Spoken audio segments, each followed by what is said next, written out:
Hello everyone, welcome back to the Mel's YouTube universe to my very first SpongeBob Top 10 video. Now in the past, and my most popular video at the moment, I did have a top 5 biggest problems of modern SpongeBob, but this is a top 10 list. Anyways, I have a 15-minute limit, so I'm going to try to keep this intro short. You mean because of those copyright strikes? The ones that you claim to have submitted counter notifications for, even though if you did, they would have been removed by now unless the company responded to them? If they did respond to them and you just so happen to not know that, I'd be looking for legal documents in your mailbox. Also, you do know that you could have made this one a two-parter, right? I mean, truth be told, we all thought that this list could have been expanded on a bit more instead of being limited in what you're going to say. So what you could have done is to make it a video in full, find a part in which case that you can split the video into two, and then make your list that way. I mean, MatPat from Game Theory made his videos a two-parter in one of his Five Nights at Freddy's videos because he had to deal with false copyright claim until it was solved. Basically, I have a few things to say about this list. 1. If you consider Season 4 a good season and a pre-movie season, there is 4 pre-movie episodes on this list. If you do not consider Season 4 as a pre-movie season, then there is only 3. Either way, there's going to be more post-movie episodes than pre-movie. But yes, there is a lot of pre-movie episodes, more than I would have liked. Wait, more than you wanted there to be? I sense great bias in this one. Probably right up your Goku-ass sleeve, friggin' wee piece of peek-poop. I mean, spoilers! If you were so damned to put pre-movie episodes on the list, why not find other post-movie episodes that also exhibit this? Maybe there might be a bit of laziness on his part and he just doesn't want to admit it. So yeah, guys, for any of you guys that are trying to defend the pre-movie episodes and whatnot, honestly, all I ask is for you a little respect for my opinions. So my opinions on this list are going to be very different from most people. I put a lot of these episodes at very weird spots, and a lot of you guys are probably going to be shocked by number 1 and number 2, and probably number 8 as well. So, wait, are you seriously telling me that your opinion is shit and deserves to be called out? Wouldn't be surprised if he gets upset after this video. I like mayonnaise!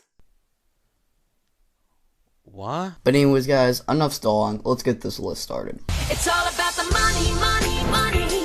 You just need your money, money, money. Number 10, Krabby Land. Now, I have a lot to say about this episode. First of all, I warned you there are going to be 3 pre-movie episodes on this list. Second of all, I know Mr. Krabs gets his comeuppance at the end. Oh god, too close, too close! They are children. Mr. Krabs is not only manipulating innocent children, but his greed pushes him as far as not caring about SpongeBob's pain and misery, but disappointing children. And if that wasn't bad enough, one line in this episode guaranteed its spot on this list. When Mr. Krabs went out the window for some reason, he acts like Nickelodeon nowadays, saying children are basically moneymakers whose minds are insanely stupid and manipulative. But you can argue for the fact that the kids are actually smart, which pretty much backfires his overall line within the episode. I mean, the kids were standing right outside the window, possibly to complain about what he did within the episode, which could interface that they were listening to what he said. I mean, do you remember Krabby the Clown? 'Cause I do. And that shit backfired horribly. Also, if he got his comeuppance, how does that make this a bad greed episode? I only bring this up now because you say this a million times throughout the whole video, and I can only listen to you pull this crap so much before I want to pull out a chainsaw. You want me to get the one from my basement? Nah, I'll borrow Ash's. Wow, just wow. Now, I admit, this episode was very close to not making the cut because Mr. Krabs gets punished. However, because of that one line, that actually inspired a gag from an episode later down the list. You'll just have to wait and see. Wait, what line? Oh, nothing. Well then, anybody else got anything enlightening? I like mayonnaise! Well, good to know that you like your musical instruments. It's all about the money, money, money. You just need your money, money, money. Number 9, Drive-Thru. This freaking episode. Where do I even start? How about we start with what Mr. Krabs repairs the Krusty Krab with? Toothpaste. Really, he is that stupid. That's not gonna fix anything, it's just gonna make a mess. I get that's the joke, but it's not funny. But one could argue that Krabs using toothpaste is supposed to be the joke. I mean, yeah, it's executed poorly, but you can't deny that the joke was present throughout the episode. Of course, you could have said that the toothpaste joke doesn't work because toothpaste isn't really the cheapest substance he could be trying to fix things with. You could say that, but you're too good at explaining things to do that. Next is the fact that Mr. Krabs is so cheap that he's just plain stupid. I'm talking like Patrick Season 8 stupid. Now, I will admit, this episode is very close to Krabby Land. The only reason it's higher is because Mr. Krabs gets to come up in that episode. And he does get one in this episode. Sorta. I'll explain soon. Back to how Mr. Krabs is really stupid. SpongeBob goes and buys him a microphone, a menu, and a sign. Mr. Krabs would rather use a tin, a napkin, and a noodle. Here's the thing. SpongeBob already bought the items. Mr. Krabs doesn't need to spend any money. SpongeBob is giving Mr. Krabs the stuff for free. You can argue that Mr. Krabs was actually trying to not spend any extra money on electricity, or even trying to avoid the use of technology. I mean, within the Krusty Krab training video, Mr. Krab keeps the balance of technology in check at the Krusty Krab due to his fear of robot overlords. Also, may I add that the way you show emotion in this is really freaking lazy as hell? I mean, a rage comic face plastered all over a Goku Pikachu there? Couldn't even do your own? Now, back to Mr. Krabs being more stupid. First of all, there are plenty of Mr. Krabs' cheap gags, like how he says Larry owes him a tin can. The reason I bring this up is because the writers thinks it's funny when it's not. But how is it not funny? You can say it's stupid all day long, scream your lungs out saying it, and recite it to your heart's content, but it'll not explain why it isn't funny. Stupid humor isn't automatically bad. Just look at Animal House. Not to mention, he ruins the Krusty Krab like movie Squidward and SpongeBob, so the episode makes it seem like no one goes into the restaurant anymore. This episode honestly has so many problems with it. If I was judging this episode on how much I hate these episodes, this would be number 2. Spoiler alert, there is one more episode coming up that is one of the worst in the entire series! See if you can guess it. And if you can, 10 points to Gryffindor. But I'm in Slytherin. How dare you give them an unfair advantage? No one ever talks about Hufflepuff. Ravenclaw? I like man. Anyways, the reason this episode is worse than Krabby Land is Mr. Krabs is ruining the Krusty Krab, being very selfish and horrible to SpongeBob and Squidward, and being as stupid as Patrick in Season 8. Now for the comeuppance. At the end, the Krusty Krab is destroyed. Now, I would have given the episode points if it wasn't for one big thing. You cannot destroy the restaurant as a punishment. It will be back in the very next episode. So Mr. Krabs didn't learn anything. Not to mention, if Mr. Krabs used toothpaste to keep the Krusty Krab together, it should have been destroyed by now. Okay, but, that could apply to any episode. I mean, Krabs didn't stop being a cheapskate after Krabby Land, so why is this any different? Also, maybe that due to the damages that he made, he now has to be forced to pay the cost of repairing the damage by either hiring some contractors or buying materials. Which means that he's pretty much losing some money. Which means that he's being punished, considering that he's a cheapskate. And yes, you can argue for the fact that you possibly have both SpongeBob and Squidward to fix the place, or have some other people to work for free, as well as finding some other materials out on the street that looks okay. But then there's Mr. Krabs crying at the end, which indicates that he now has to pay for money due to this. It's all about the money, money, money. You just need your money, money, money. Number 8. SpongeBob, you're fired. Hold it. I'd like to point out the transitions. It just seems like the way you made it seems kinda off. It seemed more obvious to have the number during the music clip rather than after. Like this. It's all about the money, money, money. Number 8. You just need your money, money, money. And then state your entry here. You having a transition without the entry number during the transition is just unnecessarily dragging the video longer than it needed to be. Remember when I said this? Spoiler alert, there is one more episode coming up that is one of the worst in the entire series! Oh, I'm sorry. You mean that moment from less than a minute ago, literally in the previous entry, that anyone with the attention span of a sponge could remember? Hey, Ash? Yeah, I might need that chainsaw. The most infamous Mr. Krabs Greed episode is only number 8. Now, instead of explaining why it's on this list, I'm going to use this time to explain why it's so low. Because every single one of you know how it found its way on this list. First of all, this 22-minute abomination special barely features Mr. Krabs at all. There is another candidate on this list that doesn't feature him that much, but he's cheaper than he is in this episode. That's one reason it's so low. I honestly would have put this higher, but like I said in the beginning of this, there was stiff competition.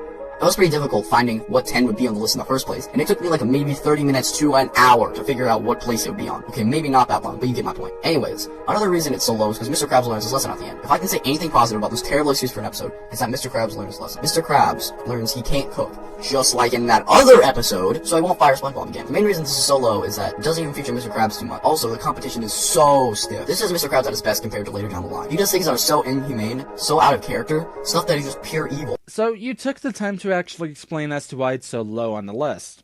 Okay, fair enough. But I have a question. Why is it on the list to begin with? I mean, I could see as to how people would complain about being nitpicky here, but here's the thing. I haven't actually seen the episode to begin with, so I'm honestly having a loss here as to what's really going on.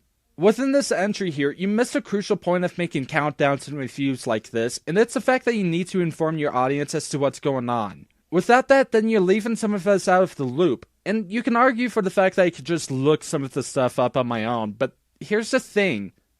This was supposed to be your job to inform us, yet you failed at that. Number 7, The Scent of Money. Now, on the rest of this list, nothing is like SpongeBob You're Fired. These episodes, all except one, are episodes revolving around him being greedy. In this episode, what inhumane tactic does Mr. Krabs use to get money? He goes around town, stealing money. Yes, he steals money. He isn't working for it. He isn't just being really cheap. He steals money. And what could make it any worse? By abusing Gary. Mr. Enter would be all over this episode. Have I pleased the Mr. Enter God yet? Are you there, God? I am your one and only God! Blasphemer shall be sentenced to a 24-hour viewing of Chicken Little. Well, I am supposed to be the devil, so, 2 tickets, please. You're so gay. No, no, no, no. You, sir, have offended me. I am a bybird, and you should respect by— You're a turtle. Yes, he steals things and uses animal abuse. So why isn't this episode higher? Mr. Krabs gets his comeuppance. Oh. Then why is this episode on the list? Well, because this show is so awful at punishing characters. Mr. Krabs used all the stolen money to pay for his damage, doesn't give it back to the people he stole from, and gets off scot-free from animal abuse. Just give me a second. I have matters to attend to. Wait, he gets his comeuppance, but then doesn't get his comeuppance? I mean, I get as to what you're referring to, since Mr. Krabs ends up in the hospital after getting hit by a tidal wave of coins, and his hospital bills turn out to be the exact amount he stole, but it helped to word yourself better to avoid confusing your audience. And yes, he does still get his comeuppance, since he still loses all that change in the end to pay for his hospital bills. Well, you see, Ernie, the guy is mad because Mr. Krabs didn't get his comeuppance in the way that he wanted. Like, wait, he doesn't get what would be a better comeuppance anyways. Oops. Hey, I got something to take care of too. Give me just a minute. Boom! Not until the end of the video. Ah, you're no fun. I know. It's all Born Again Krabs. The second pre-movie episode and the most predictable. And that also means that there's a pre-movie episode made in the top 5. I'll get to that in a second. Anyways, not much to say here. Mr. Krabs sells another person's soul for 62 cents when this person stood up for him. The beginning is all about Mr. Krabs being cheap. The middle is all about him not being cheap, and the middle is him learning his lesson and still being cheap. I'm not going to bother correcting this giant mistake or doing a retake. Instead, I'm just going to put text all over the screen correcting myself. I have to poop. And I know some people would say that that would be a good thing that he corrected himself, but it's only if the mistake is considered pretty minor or whatnot. If it's a pretty gigantic mistake like this, then it's worth the retake. It took Squidward's scoldings, but he did learn his lesson. Here's the thing. It took Squidward's scoldings. Mr. Krabs should have never been that cheap in the first place. And here's the thing, if Mr. Krabs had a proper apology and Mr. Krabs showed sympathy, I would have given this episode points. But it doesn't have that moment, which puts this episode as number 6. But if he didn't listen to Squidward, he'd look like even more of a douche. And as for a proper apology, what else is Mr. Krabs supposed to say when SpongeBob says, "Say no more, Mr. Krabs"? I like mayonnaise! Would you like it refrigerated or fresh? That last option sounds kind of disgusting. I'm talking about! So what puts Will of a Birthday into the top 5? What it basically does is Boarding and Krabs, only much, much worse. Okay, now this is something I've noticed throughout the entire list. You see to confuse greed with being a cheapskate. With how Well of a Birthday is done, it's Mr. Krabs giving SpongeBob his credit card to buy gifts for Pearl. Now let's say you're talking about near the end of the episode. Well, that's still a sign of being cheap considering he makes a cake out of cardboard and frosting. How is that exactly being greedy again? And a stupid short subplot of Mr. Krabs giving Pearl an awful birthday. Here's the thing that gets me. Something about this episode is like 1-course meal. Oh yeah, same for the fact that this will be a running gag would totally make the joke funny later on within the video. I like... Let me guess. Mayonnaise? No, ketchup. What are you, a fucking dumb? a real world issue. In this case, parents not being able to afford children's birthday parties very, very poorly. Here's the thing, Mr. Krabs has all of that money. This lazy emoting is really pissing me off. There's no need to fear! Underdog is here! No, damn it! I'm the only dog around here! Fine, I'll go back to being 12. At least I get a hot redhead. That means you jive turkey. Number 4, Krabby Chronicles. You all knew this one was coming. The reason it's here is simple. Two main reasons. The ending, which we'll get to later, and pretty much the same flaws. 1-course meal. Portraying real world issues horribly. A one-course meal, it's someone committing suicide because they are being stalked, and Mr. Krabs is laughing about. In Will of a Birthday, it's parents not being able to give your kid a birthday party. You want to know what it is in this episode? Lies being spread that can ruin people's lives. I hate to break this to ya, but One Course Meal makes light about suicide in one of the scenes of the episode. The Krusty Chronicle and Will of a Birthday, however, simply expresses it in a more kid-friendly manner towards most of the episode. The joke isn't at the expense of the situation, it's mainly around the situation. That means you jive turkey. Number 3, Krusty Sponge. Now this episode was originally going to be number 2. Heck, when I was writing the script, that's when I had a change of heart. There is 2 episodes that made me mad enough to put above this one. Anyways, there's one more thing I need to say. A lot of people consider this one of the best modern episodes. I completely disagree. No! It's almost like you put it high on a list of the worst episodes of a given variety. Yeah, I know, he's just trying to transition his way into the actual point, but it comes across as assuming that his audience is, well, dumber than Patrick. I really don't like this episode. First of all, it's not funny. It barely even tries to tell me jokes. And considering the fact this is a comedy show, you have just failed on so many levels. Second of all, nothing about this episode is good. It's boring. The plot is insanely predictable. Well, we all know Mr. Krabs is going too far. You know Mr. Krabs won't actually go to jail. You know Mr. Krabs won't actually go to jail. And Squidward gets punished for doing nothing. Squidward didn't do a single thing in this episode, and he doesn't deserve it. Okay, but how the hell is that all those things you mentioned?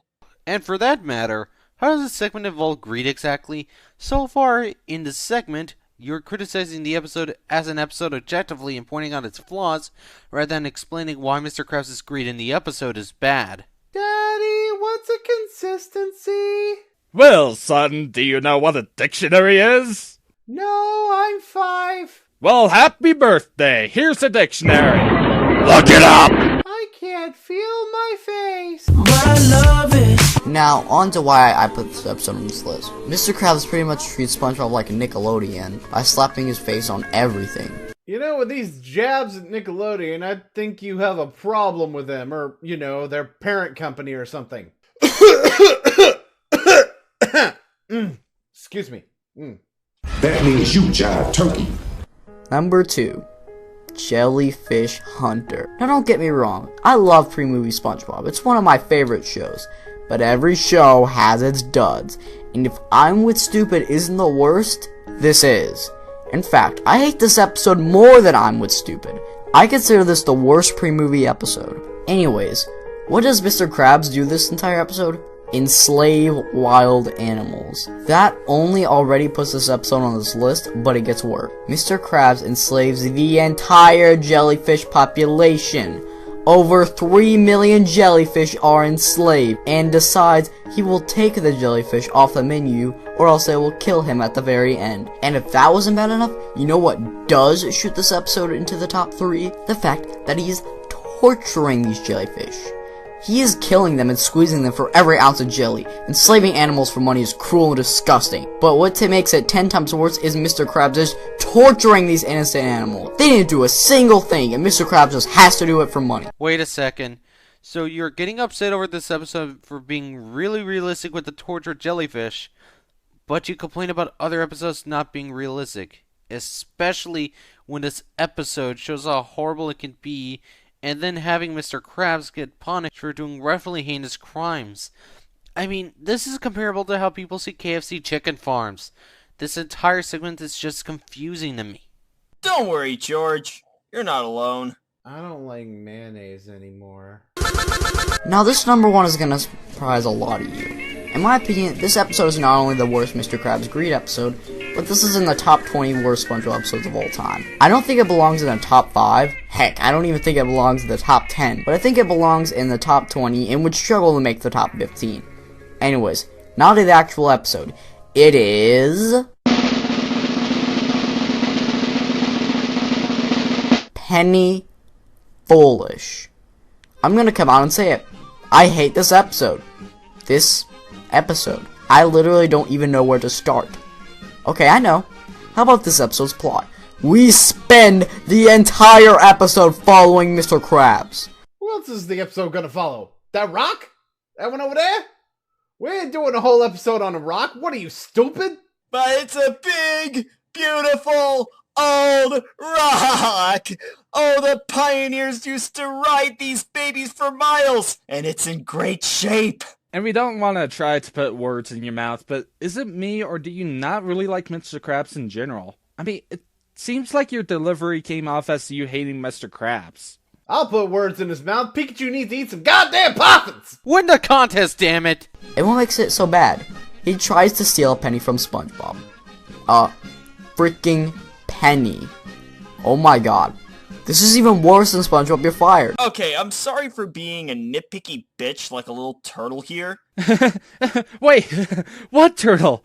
I'm a Bybird. What are you talking about? But try to find a way to have this text that you've typed up here to appear longer than the time you had, because, no joke, when we were scripting this, only 2 of us even knew that it was there. And even then, it was at a short time frame to where we couldn't read the full thing.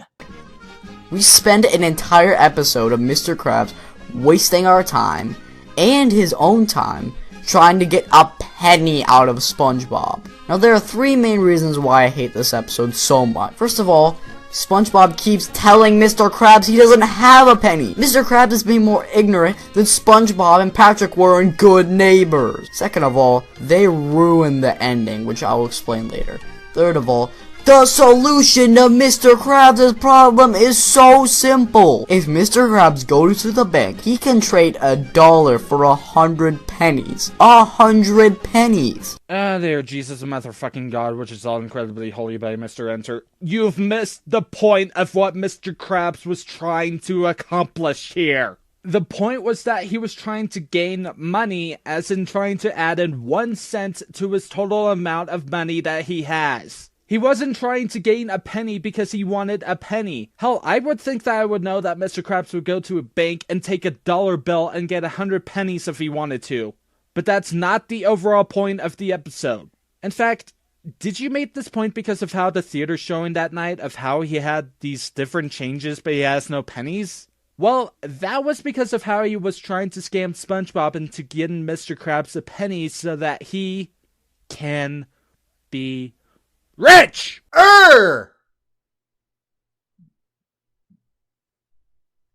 Mayonnaise. So guys, that has been my top 10 worst Mr. Krabs Greed episodes. I don't expect you to agree with all my opinions because I had some weird ones about this episode. Which is why we did this entire commentary on you.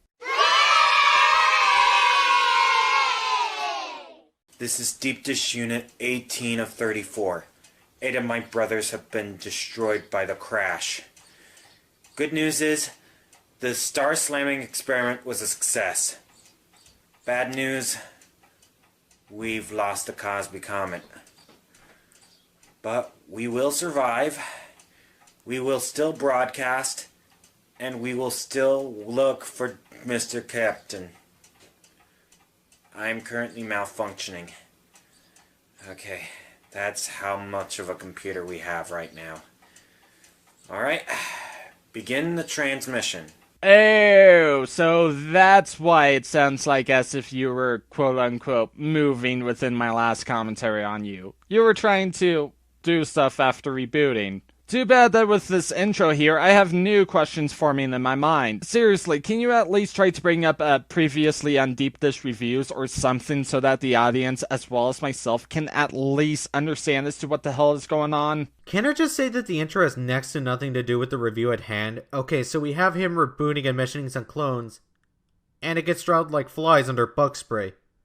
Like trying to connect something plot-wise with the review. So, here's the closest to any sort of context I got out of this entire thing.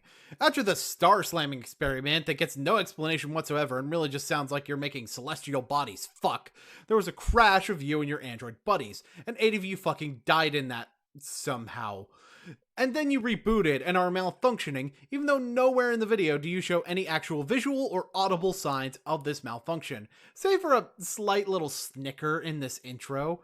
Some malfunction. Of course, this is somehow related to the computer also being fried? What, do you have to be connected to the mainframe in order to operate? And that's not even the best part. The best part is that none of this plot is spoken of after this to any extent whatsoever. You know what that makes it? Pointless fucking filler in an attempt to increase your viewer retention. Even though this would bore any viewer half to death. It's not that we're against pre-video skits, look what we did in this video. We're against skits that have zero effort put into them and don't add anything. It's like you binge watch That Guy with the Glasses videos all day, thought to put an opening skit in, but didn't understand why those guys have skits in their videos. Also, way to not be robotic enough to even pass off as a robot. I mean, how do you do it? You sound like you just got out of bed, for crying out loud. And slight nitpick, but clean your room. That's just gross. All of this. And we haven't even gotten to the review yet. Hell, it'll be another 53 seconds anyway, because you have some pointless calibration clip that looks like it's just an old piece of media you just pulled off of some archive site. Oh, hi, ripping off Pan Pizza! How are you doing this fine Deanie D? That'll be $5, Boon. Fine. God, get me out of here! I need to see my rock! The Rock has been cheating on the both of you. There is no God. Only Zool. I actually have nothing. No. I don't know what the fuck just happened.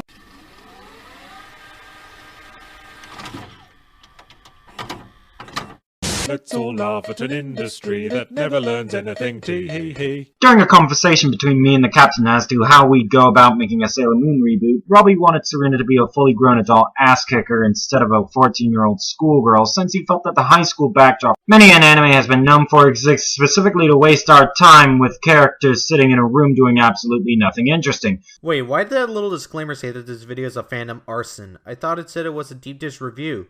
Are they the same? Are they their own separate entities? Did The Rock really do it? We'll never know. First of all, George, get your grubby raccoon mitts off my rock. It's my rock. I'm the one that gave the rock life. More importantly, oh hi, zero punctuation ripoff. How are you doing on this, mayonnaise joke?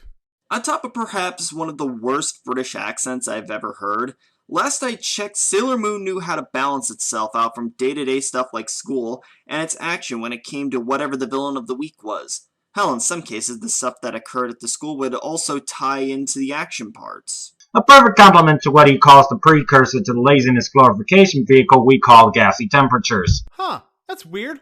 What are you doing here, Stairfax Temperatures? Looks like I'm not the only one who knows how to channel JonTron, difference being that I come up with original content and only emulate the delivery. What the fuck are you doing? We'll explain our fruity little plan for Sailor Moon some other day, but this talk has got me thinking. How is it that high school is often the escapist fantasy equivalent of kryptonite? It can't really be kryptonite if they have the potential of putting out some high-quality stuff in a high school setting. I mean, have you not seen My Life as a Teenage Robot? Well, it could be worse. After all, he could be trying to use a pure slice of life cartoon as an example of his point. Like maybe the abomination that is My Life Me. Now that would be... Well, I figured out that shows like these spend way too much time on high school drama than the escapist elements we actually come over to see. Really? Fucking really? Okay, first of all, My Life Me? Tell me, what is escapist about a pure slice of life show? Never mind the fact that My Life Me is pretty much a straw man for all lazy Western animation, and not a good choice to show that the entire fucking setting doesn't work. But it doesn't even match the genre you're talking about. Oh, but then there's the focus on being taken away from the escapist elements. Since you don't clarify what escapist means other than the channel you're ripping off, let me just define it based on what the context of this whole review seems to present it as. An element that would not be present in the real world, like one involving science fiction, fantasy, or in the case of some superhero shows, both.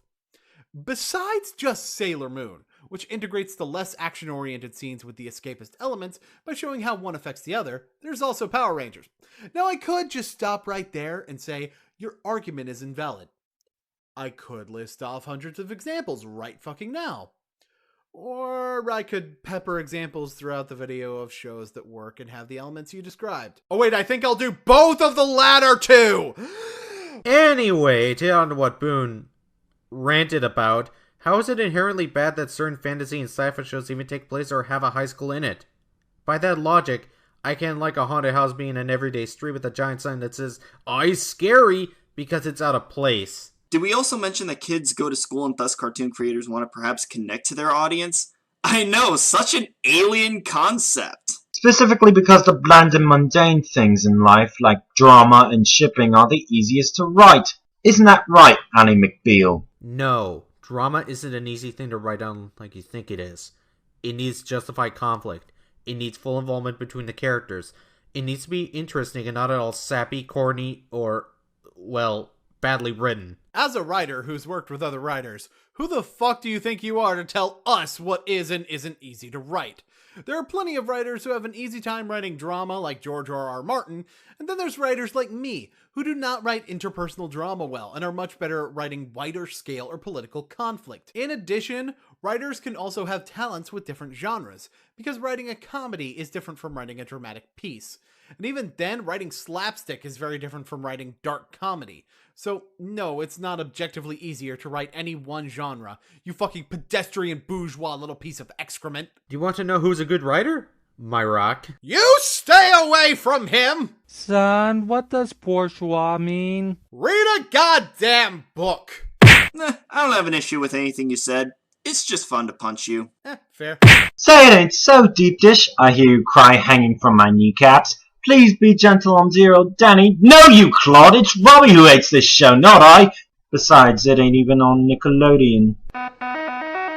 Wait, hold it! So, question, what does this all tie into? You do somewhat explain, but here's the issue. You talk about one subject, and then all of a sudden you decide to talk about another subject without any connection whatsoever. Dude, work on your writing on how to connect points together so that it flows better. Holy crap, this is 8363MTR commentates number 18 all over again. Also, what do you mean by it? If you meant Danny Phantom, then too easy. If you meant by Robot Jones, then I guess that's a quote-unquote connection, but my previous point still stands because first of all, why did you bring up Danny Phantom? And second of all, the transition is fucking horrible. Oh, and as for the Nickelodeon comment, also too easy. But MTR, everyone knows that Viacom is part of the Illuminati. Oh please, as someone who's planning on using Bill Cipher as an avatar, it's safe to assume that I'm part of the Illuminati too. And let me tell you that Nick isn't one of them. Though apparently Donald Trump and Hillary Clinton are both part of the group. This entire Illuminati joke is fucking stupid anyway. Eh, why not? By the way, you see that drama or other certain scenarios are incredibly easy to write? Yet you don't know basic writing 101 for this review. GG. The episode begins with body measurements. The tallest of the class get drafted in for the basketball team, while the puny ones get carted off for crab soccer. Whatever the hell that is. They show it in the very next scene. How fucking dense are you? How can you not know what crab walks are? Crab walks are a simple exercise where you just walk on all fours with your back towards the ground. How do I know this? Simple. I did this fucking exercise in elementary. And even then, could you not have done any sort of research about it before writing the review? Research? Pfft. Who needs that when you've got some guy who sounds like he just got out of bed making witty and insightful commentary? I mean, just sound like you care for just a minute. By the way, crab soccer is an actual thing. Hell, we did something similar for certain practices in high school soccer. Granted, not to the extreme exaggeration that the show uses, but it's not like a cartoon would ever have any sort of exaggeration of things that happen in real life whatsoever. I swear to God, I hope you're ready for what could be the longest final thoughts of my life. I quit. You're not editing this. Oh. Never mind. And it's winter, because basketball season.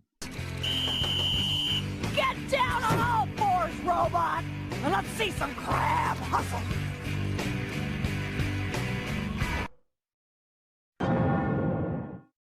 Damn, he must have watched this video and got bored.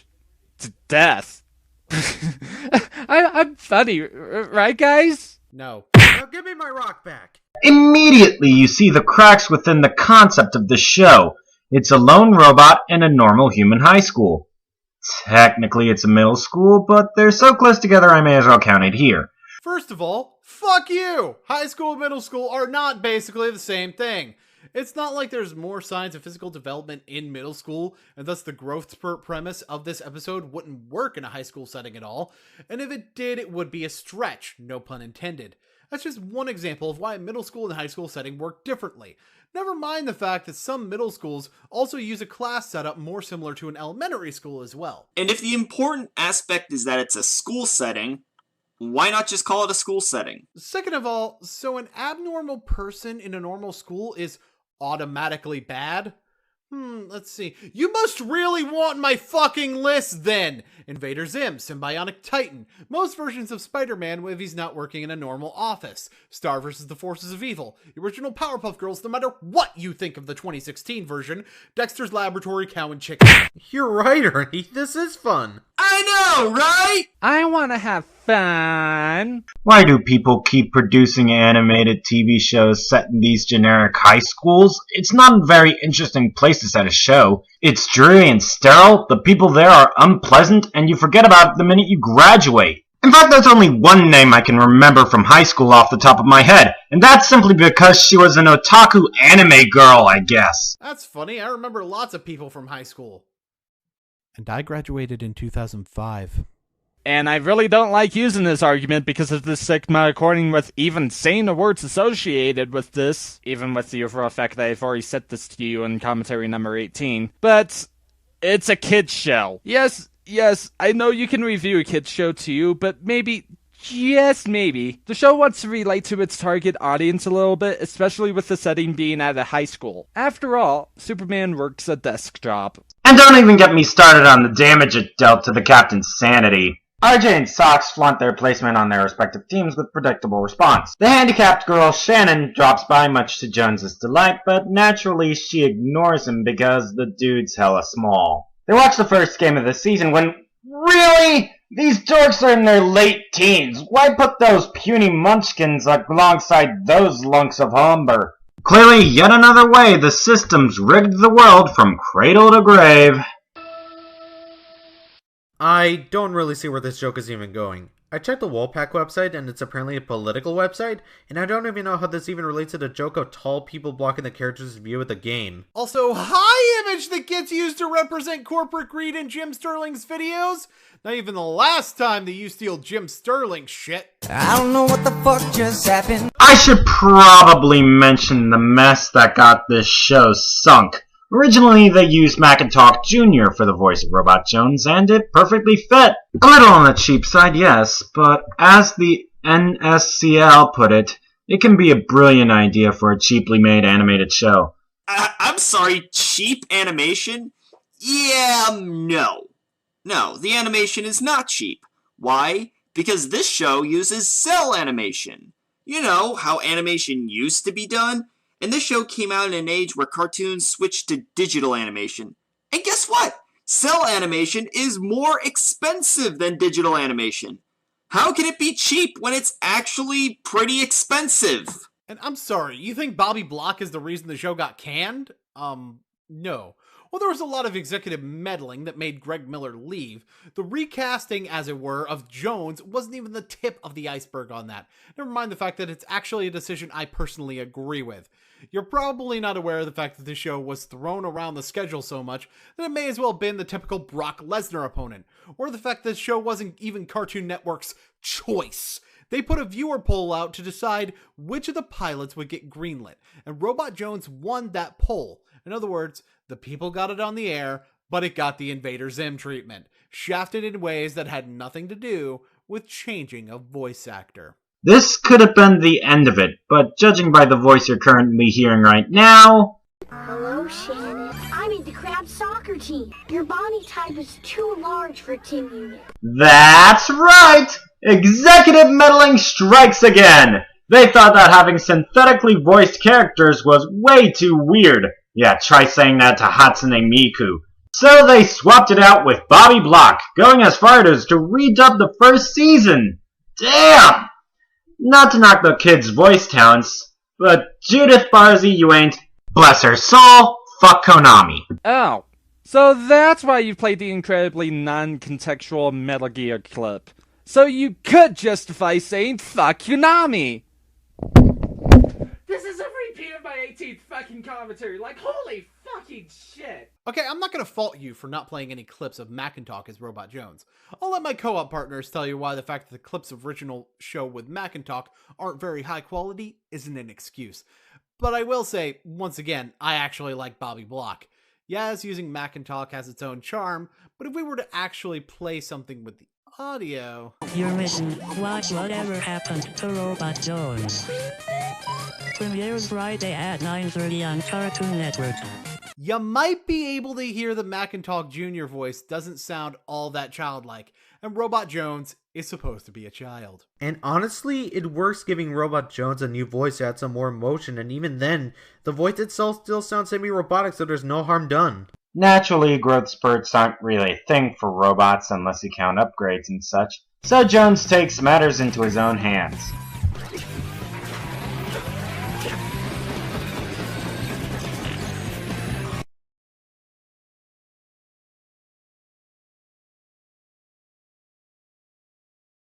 I don't get it. That's funny. I could actually say the same thing about your usage of media clips. I'm feeling that at least to me, the joke is being dragged out a bit too long. Also, those clips in that specific sequence might have been taken from somewhere. Damn you, Eck! What just happened? I don't know what the fuck just happened. He's having robot puberty. Robots don't have puberty. Sure they do. No way. Personally, I kinda agree, because between you and me, the idea of robot puberty bugs me. No matter how hot it sounds. Don't show that image again! Ever!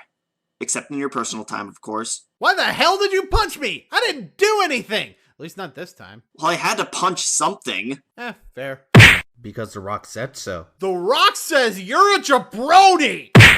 After a trip to the principal's office, we cut to the big basketball game of the episode. Whilst cheering on Socks, another growth spurt occurs, leading to him making the team as a scab of sorts. Robot with your legs so tall, help us win at basketball. That's not what a scab is. Because a scab is someone who works in place of someone who's on strike. Who went on strike exactly? Did The Rock go on strike? You leave The Rock out of your Jontronning. George, The Rock was secretly cheating on you. With me. And also Ernie. God, I have to pick out a positive from this show, don't I? The art style's pretty damn decent. It has this sort of schoolhouse rock kind of vibe if you're into that kind of stuff. It's a bit on the ugly side, but with a show as cheap as this one, you better take what you can get. Alright, this might be nitpicky for me, but there's only like 3 minutes of the review with an additional 2 minutes of the credits that we will cover, and now you only talk about the animation. Honestly, this should be talked about earlier since this is actually the biggest main aspect of the show itself. This could technically also be said about the voices being different between the 2 seasons of the show. But no! In the beginning, all I could do was talk about Sailor Moon, because that cartoon has got the boom anime babes that make me think the wrong thing. Hey! Music jokes are my shtick! How can I help it if I think you're funny when you— OW! Oh! What the hell was that for? Really? Motherfucker. He plays well for a robot, so well in fact, that he ties the game in the second half, leading to trouble from the visitors. Does Jones pull through?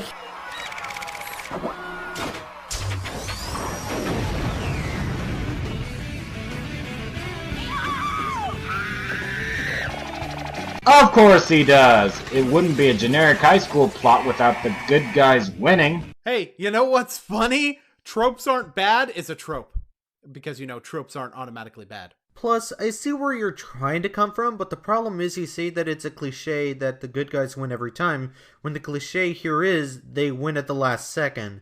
Even then, there isn't really any dramatic tension within the scene at all. It's more so played to progress the plot. And at the end of the day, don't you want the good guys to win? Do you? I mean, the show hasn't given you an excuse not to as far as I can tell. But how does he learn the episode's moral? Hello, anybody? Anyone? I have sandwiches of groceries. In the final seconds of the episode. Up yours, Cartoon Network. Up yours. Okay, first of all, the data log entry isn't even when he learns the lesson. He learned his lesson about the growth spurts at the point you asked how he was going to learn his lesson. When his head flies through the roof, and this would be something more important if this were a morality-based show. It's not. In fact, the closing scene is played for laughs, right down to the gag of Jones getting hit with a satellite after finishing his datalog entry. Also, how is it bad that they learn it at the end? It doesn't really take away from the episode at all, and honestly complaining about it feels pointless. Usually it's told at the end, as simple storytelling goes. Final analysis, my original body size is best.